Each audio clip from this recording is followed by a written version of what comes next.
ഐഷ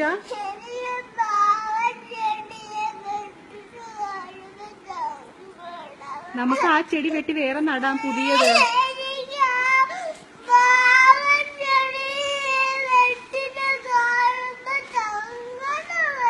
അല്ല പുതിയ ചെടി വരുമല്ലോ.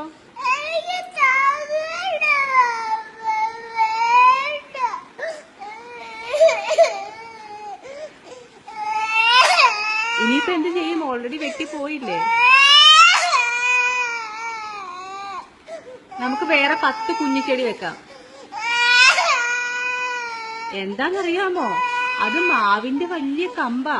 ആ കള്ള പൂച്ച ആ മാവിന്റെ കമ്പേ കൂടി കേറി ഇഷമോളുടെ റൂമിന്റെ അകത്ത് കേറുന്നു. അതുകൊണ്ടാണ് വെട്ടിയത്.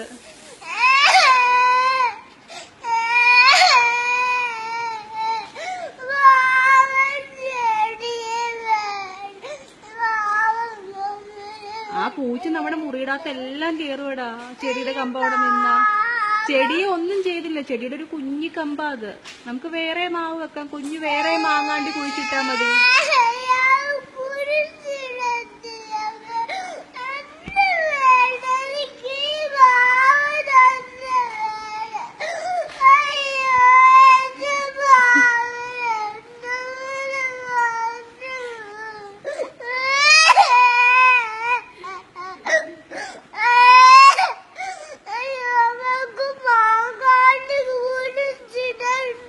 മാങ്ങാണ്ടി കുഴിച്ചിട്ട കൊറേ മാവുണ്ടാവും.